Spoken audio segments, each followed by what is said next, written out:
Vamos agora botar o texto. Eu quero dar uma palavra baseada nesse texto. Vamos lá. Cadê o texto? Lindo esse texto, né? A Bíblia tem coisas extraordinárias. Esse texto é um texto que mexe com a gente, né? Olha lá o que... Vamos lá. Ouve, Israel, o Senhor nosso Deus é o único Senhor. Amarás, pois, o Senhor teu Deus de todo o teu coração, de toda a tua alma e de todo o teu poder. E essas palavras que hoje te ordeno estarão no teu coração, e as intimarás a teus filhos, e delas falarás assentado em tua casa, e andando pelo caminho, e deitando-te e levantando-te. Também as atarás por sinal na tua mão, e te serão por testeira entre os teus olhos.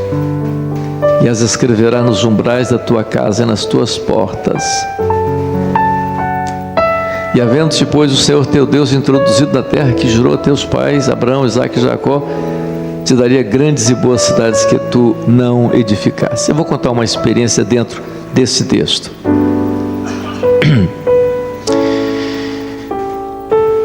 Quando eu me casei, eu vim de um lar católico, né?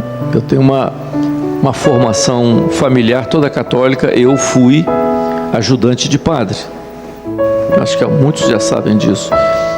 Eu fui criado até a minha adolescência para ser padre, né? Esse era um sonho do meu avô. Eu tenho o nome de Amadeu porque Amadeu era o nome do meu avô. E eu nunca chamei meu avô de vovô. Eu chamava meu avô de papai, de pai. Eu tinha dois pais, né? Chamava meu pai e ele também eu chamava de pai. Porque a maior parte da minha vida eu passei com eles, com meus avós paternos. E o sonho do meu avô é que eu fosse padre, porque ele era filho de portugueses e toda a família de portugueses tinha sempre na família um padre. E ele queria, né, por todo que eu fosse aquilo. E eu fui educado daquela forma, né? Participava das coisas direitinho, acompanhava o padre em todos os seus coisas, né? Conhecia tudo aquilo. Então, era uma pessoa religiosa, extremamente religiosa. Nunca fumei, nunca bebi, nunca usei drogas. Mas a minha concepção era puramente daquilo que eu aprendi na minha formação familiar. Quando eu me converti, né, fui para a igreja, mas não tinha muito conhecimento de Bíblia. Logo, alguns anos depois eu casei, né, e a minha esposa nasceu no Evangelho. Até hoje ela fala: você precisa ser mais pentecostal. Eu digo: você era crente tradicional e eu era católico. Entendeu? Veio de onde você veio e de onde eu vim. Eu vim da idolatria, porque eu era idólatra. Então, claro, né? Aquela coisa toda. Aí ela: não. Mas a família tinha eles tinham, na tradição, eles tinham uma coisa, eles tinham certos conceitos. E quando eu me casei, o pai dela chamou e disse: minha filha, olha aqui, você está casando e você vai ter que, a partir de agora, orar pelos que virão, pelos filhos que virão, pela vida deles e por eles. Separa um dia na semana para jejuar por eles, ou fazer uma madrugada por eles, um dia especial pelos seus filhos. Fez isso com todos os filhos. Ele fez isso com todos os filhos. E lá em casa, então, tinha quarta-feira.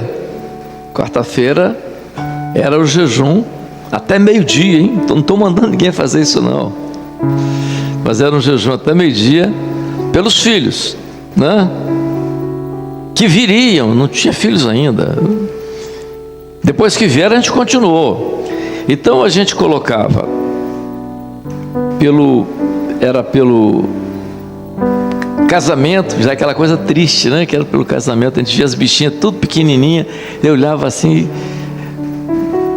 Os caras adolescentezinhos, eu digo, se o camarada aparecer aqui para tentar falar com a minha filha, eu vou matar ele. Aquele negócio. Arranjei um cachorro bravo. De que o primeiro apareceu lá para namorar com a minha madrinha, eu soltei o cachorro em cima dele. Ele correu para um lado, o que é isso? É tio, me chamando de tio. Tio, você vai ver esse cachorro atrás de você. Correu a cara, tio, negócio de tio, tá? Mas a gente orava e tal. Com quem vai casar, como é que vai ser e tal. Tudo aquilo. Eu não tive filho homem, só tive 3 meninas. Muito bem. Nós fizemos isso durante muito tempo. E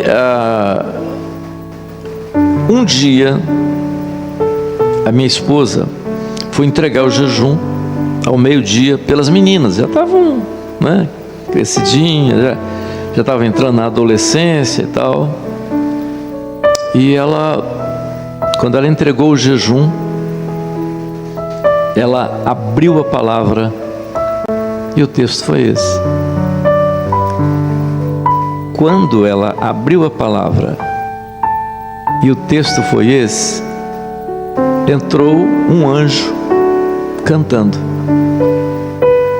E o anjo cantou esse hino. Canta aí para nós aí, vamos lá.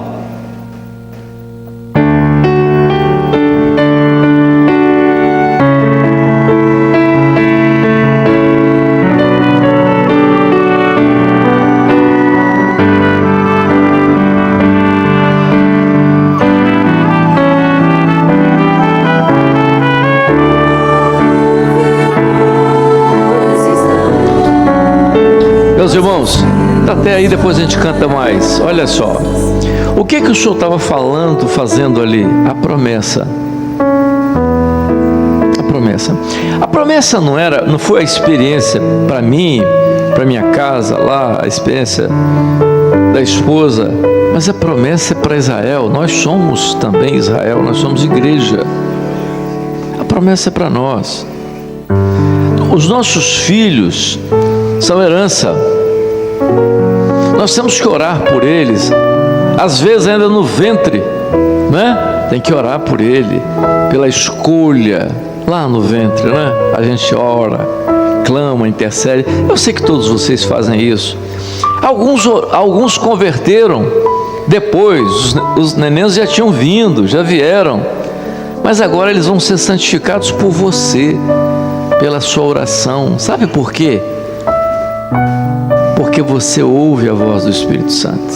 Ouve, Israel, o Senhor é o único Deus. E na verdade, quando nós colocamos isso na nossa vida, a bênção do Senhor enriquece e não acrescenta dores. Essa é a grande realidade. E todas as famílias, e a gente viu isso na igreja, eu vivi isso na igreja há muitos anos, eu tive o prazer, um dia eu fiz um casamento, agora recentemente, há um tempo atrás aqui eu fiz um casamento, aí a mãe chegou, me abraçou e tal. Ei, Amadeu, que bom, né, filho?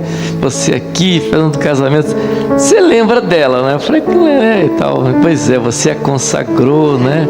E agora está fazendo casamento. Essas coisas não são boas não, porque a gente fica assim meio pensando em tempo, e tempo não é uma coisa agradável, mas tudo bem, você consagrou ela e agora você está casando, está tudo bem.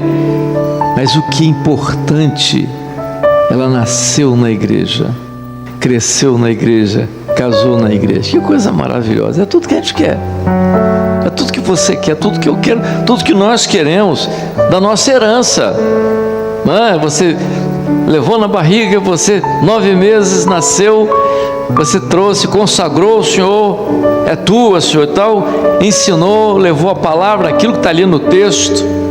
Ela foi pequenininho, foi intermediário, foi adolescente, foi jovem, casou na presença do Senhor. Você é bem-aventurado, você é uma vitoriosa, você é um vitorioso. Mas por que isso? Mas eu vou contar coisas às vezes que não são muito boas, não são alegres. Eu tinha numa igreja, isso há muitos anos, algumas crianças problemáticas. Chamava os pais, conversava. E tinha uma muito problemática. Muito. E ele era um intermediário. E a professora não sabia mais o que fazer. Aí um dia eu fui na igreja, quando eu começo, era um dia, parece que nós tínhamos deixado as crianças na classe por algum motivo. Quando eu fui à frente, ele encheu a boca, não sei como, onde ele tirou aquilo, ele encheu a boca de chiclete. Ele devia ter um garoto assim de uns 8 anos, mais ou menos. Encheu a boca de chiclete. Aí fez aquela bola desse tamanho, aí, pof! Eu parei, olhei, aí ele continuou. Pof! Eu falei, tia, toma o chiclete dele. A tia foi tirar, tomar, quase bateu na tia. Eu falei, entrega o chiclete à tia. Ele. E continuou. Pof! Eu falei, a tia vai pegar o menino e tira ele do culto. Botei para fora do culto. A mãe virou o capeta, pô. Entendeu? Brava comigo, não sei o que lá, quase me bateu. Digo, ó, o seu filho não respeita culto, ele não tem temor, mas aqui tem ordem. Ele vai ficar fora do culto. Ele precisa aprender, você tem que ensinar. Ficou revoltada, coisa horrível, queria não sei o que lá, aquelas coisas todas. Passaram-se uns anos, eu vi esse menino numa situação muito triste, muito, muito triste. E eu disse para a mãe, você lembra da situação desse menino? Pastor, a gente nunca espera. Não é isso não. Não venha com essa conversa, com essa desculpa. As pessoas, cada um tem o seu caminho. Não, senhor, não é isso não. Você falhou. Lá atrás você falhou. Eu não estou dizendo aqui, nem ensinando alguém aqui a fazer certas coisas, porque daqui a pouco eu posso ser preso, né? E tal. Mas a correção tem que existir, pois. No Senhor, né? No Senhor tem que ser. A criança precisa aprender. O superego é uma informação que você vai dar a ele. Ele vai aprender o que é certo, o que é errado. Um dia eu liguei para a casa de uma irmã e a criança atendeu. Criança atendeu. Ei, tudo bem? Tudo bem? Ah, tudo bem. Quem é que está falando? Ah, pastor, tudo bem. Eu quero falar com sua mãe. Ela está aí? Aquele silêncio, né? Mamãe disse que não está em casa, não. Foi tão, né? Foi tão espontâneo. Mamãe disse que ela não está em casa, não. Que é uma mentira de todo tamanho, que ficou até mal colocada. Isso é uma informação que você está dando ao seu filho muito ruim. Essa é uma informação, é uma formação no ego dele ruim, né? E eu chamei a atenção dela. Ela disse, Amadeu, tem mentira que não faz mal a ninguém, não faz mal a ninguém. É mentira que não faz, mentirinha, mentirona. Então veja, nós temos que ter cuidado, porque nós estamos formando a criança, o adolescente. Por que o adolescente é uma idade especial? Por uma série de motivos. Você tem um amadurecimento dele? Tem. Psicológico, sim. Psicológico, físico, hormonal. Tudo isso. Você, como pai, tem que entender as fases da criança, não é? Que você vê, às vezes ele começa na adolescência, começa com certas coisas, você tem que observar, tem que ter cuidado. Principalmente na adolescência. Por que você tem que ter cuidado? Porque você tem que ter cuidado, porque aquilo que às vezes você não domina, ele domina muito bem. Meu neto pegou o celular 2 anos e meio. Olha a idade da criatura. 2 anos e meio. Pegou o celular da minha mão, olhou para mim para desbloquear, já sabia, né? Desbloqueia não. Aí ele vai lá. que você está vendo aí? Aí ele fica... Ali ele entra ali e esquece tudo que está em volta. Eu vejo um bicho passando para lá, para cá, e ele tem 2 anos e meio. Aí a mãe chegou e disse assim: não quero você vendo isso. Ele calado. Não quero você vendo isso, mamãe vai tomar o celular. Ele calado. Vou contar até 10. Ele calado. 1, 2, 3, 4. Conta não. Vou contar. 1, 2, 2 anos e meio. Conta até 1000. Eu falei, 2 anos e meio. Negócio agarrado. Aí você não domina. As crianças têm acesso hoje a coisas boas, mas a coisas horrorosas. Coisas horrorosas que tem na internet. Por exemplo, uma irmã me procurou, eu era pastor na igreja aqui, a irmã me procurou e disse: meu filho não consegue dormir. O pastor tem dias e dias que ele não consegue dormir. Ele, na hora de dormir, ele vê um bicho que chega perto dele, fica fazendo as coisas assim e tal, e ele fica gritando: eu vou ter que ir lá perto dele porque o bicho está lá para pegar ele e tal, aquela coisa toda.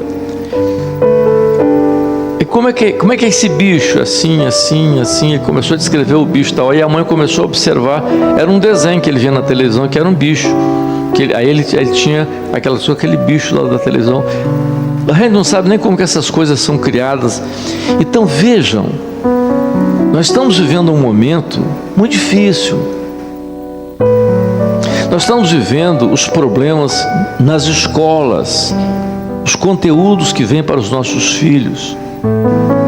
Então você vai deixar que às vezes uma escola que não tem um princípio evangélico faça o superego do seu filho, ou seja, que ele vai dizer o que é certo, o que é errado, a sua personalidade toda formatada dentro daquilo que essa turma que está aí às vezes diz. Então você tem que vigiar. Você tem que vigiar. Você tem que orientar, de preferência usando a palavra, citando a palavra, sem se esquecer, como eu disse no início, da oração, do jejum e da madrugada. Separe. Você tem filhos pequenos, se já estão grandes, pode ser feito ainda. Separa um dia na semana, faça um jejum. Não consegue fazer, faz até 9 horas, um jejum na semana, uma madrugada, pelos seus filhos, pelo crescimento deles, pela formação deles, pelo entendimento deles, porque é o mundo que está aí. Aí você diz assim: cristianismo, se você abrir YouTube para ver cultos, você cai de costa, pô. Você cai de costa, você fica horrorizado. Entra para você ver agora esses cultos de igrejas latinas, coisa horrorosa, entendeu? Que a igreja católica é mais séria do que eles, porque são tudo quietinho, certinho, faz aquela bagunça horrorosa. Grupos pentecostais, nós somos pentecostais, mas nós não podemos nos separar do Pentecostes. O pentecostal tem que estar ligado ao Pentecoste. Agora, o pentecostal que se divorciou do Pentecoste começa a fazer um tipo de louvor, um tipo de adoração ao Senhor completamente distorcido daquilo que a Bíblia ensina. Nós temos que saber isso, nós temos que ensinar isso para os nossos filhos, os jovens às vezes. Aí eu não gosto, é interessante que o jovem às vezes, ele vai chegando, ficando jovenzinho, ele quer se libertar, né? Aí é que está o perigo. E os pais têm que ter domínio, sim. Por que não? Tem que ter domínio. Porque senão, o que vai acontecer com ele lá na frente? É o pior. Então, ensina a criança o caminho que deve andar. Repito: ouve, pois, Israel, o Senhor é teu Deus. Nós temos o Senhor. A operação do milagre. Ensinar a criança a consultar ao Senhor, a abrir a palavra, né? Quantas experiências as crianças têm consultando a palavra. Ensina a criança a consultar a palavra. Ensina a criança o que é a operação do Espírito Santo, o que é a bênção do Senhor. Ensina a criança ou ao jovenzinho ou até mesmo ao adolescente a diferença entre o mundo e a igreja. Por que as igrejas chamadas históricas e tradicionais perderam todos os seus adolescentes e jovens, na grande maioria? Perdeu a sua grande maioria por falta de ensino. Mas de ensino de quê? De ensino orientado pelo Espírito Santo. O pastor Dodge dizia o seguinte: a criança não é a igreja de amanhã, a criança é a igreja de hoje, porque ela está inserida dentro do culto, ela ora no culto, ela pode até entregar dons, porque Deus usa as crianças, o Espírito Santo usa as crianças. Então, meus irmãos, nós temos tudo hoje, né? Com o trabalho que foi desenvolvido, eu digo para vocês com assim muita assim certeza e segurança daquilo que Deus fez conosco até hoje, que o Espírito Santo fez conosco até hoje. Não somos melhores do que ninguém, né? As pessoas às vezes costumam nos colocar como rótulos, né? Os Maranata não aceitam ninguém, só eles que são. Não dissemos isso. Ninguém assim, na sã consciência disse isso, de jeito nenhum. Os Maranatas são onde vão para o céu, os outros tudo para o inferno. Não, que é isso, absurdo. Só existe servo de Deus. Não dizemos isso. O que nós falamos é que Deus nos colocou dentro da palavra para viver a palavra e aquilo que a palavra nos ensina, e o que nós alcançamos dentro da palavra pela operação do Espírito Santo. Isso é bíblico. É só ler as cartas de Paulo. É o que nós fazemos. Todo o ensino é por isso que hoje nós estamos alcançando o mundo todo. Nós estamos alcançando o mundo todo. 170 países. Nós somos surpreendidos de quando em vez.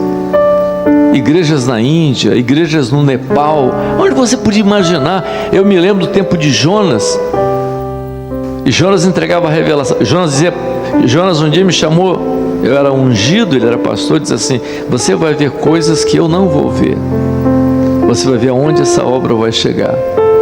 Jonas profetizou isso lá há 40 anos atrás. Hoje nós chegamos. Você vê hoje, nós temos que traduzir a escola bíblica em 8 línguas. Como nós podíamos imaginar que nós chegaríamos a ter igrejas em Israel, mais precisamente Jerusalém, com pastores nossos em Jerusalém, em países islâmicos que são anticristianismo, nós temos igrejas lá. Então, a África, em países que nós não sabemos, não falam língua conhecida nenhuma, só dialeto. Então, o que é isso? Isso é uma operação do Espírito Santo. Isso é uma operação do Espírito Santo nesse tempo. Sim, o Espírito Santo operando nesse tempo. Mas nós temos que zelar pela nossa herança. E os nossos filhos fazem parte da herança. Então nós temos que ver isso com carinho, não é? Com carinho, orando, madrugando e jejuando por eles, e ensinando-os a nível de palavra.